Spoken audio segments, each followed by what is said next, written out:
I'm 81 years old, and I spent 60 years waiting for one letter.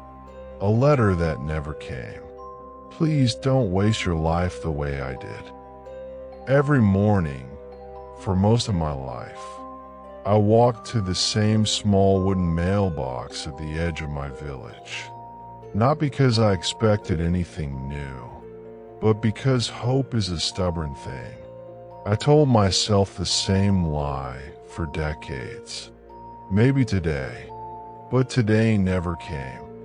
Let me take you back. I was 21 years old when I met her. Her name was Elena.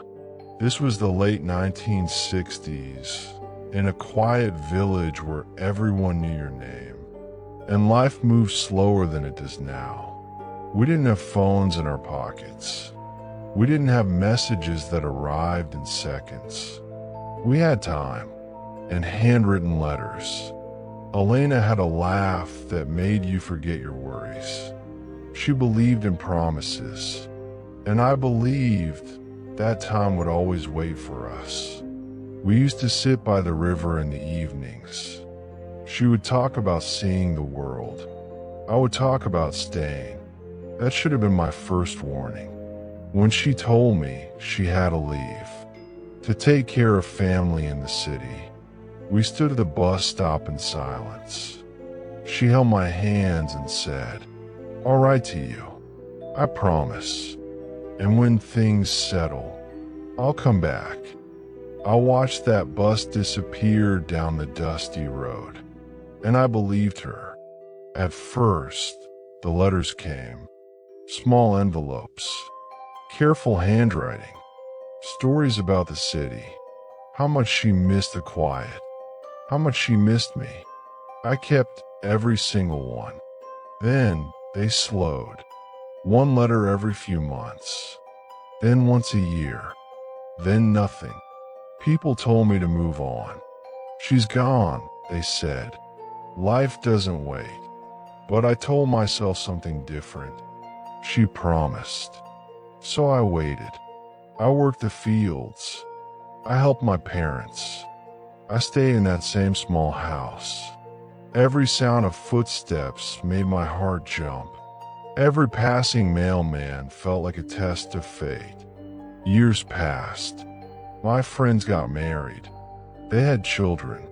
They grew old together. I stayed. Because how do you leave when you're still waiting for someone to return? I turned 40, then 50. I told myself it was too late now. Too late to start over. Too late to hope for something new. So I waited longer. The village changed. The old post office closed. The mailbox rusted. But I kept walking to it.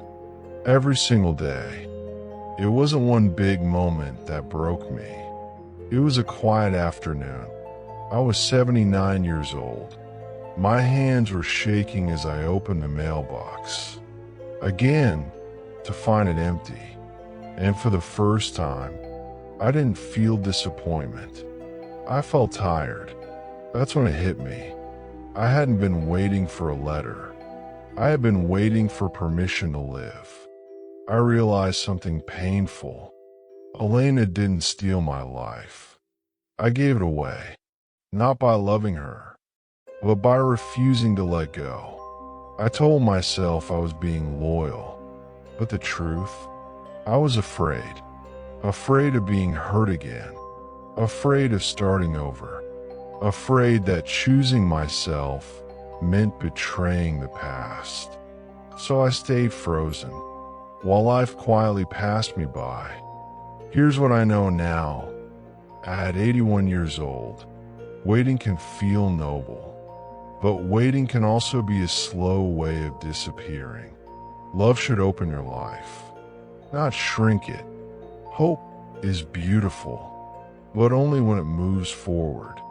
You don't honor a promise by destroying yourself for it. Time does not pause out of kindness. It keeps moving, whether you do or not. And the most painful truth of all, you don't need closure from someone else to give yourself permission to live. If you're watching this, if you're waiting for a message, a call, an apology, or a return, please hear me.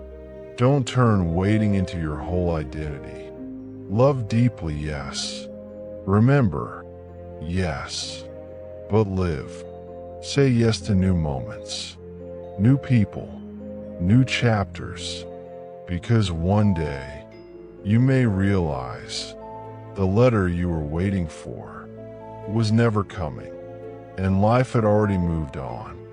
I'm 81 years old, and I learned this too late. Don't make my mistake. Choose life, even when it hurts, especially when it hurts.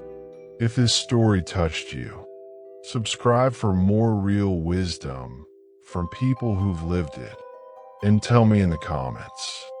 Back into next morning, right? What are you still waiting for? And what will you choose instead? Your story matters.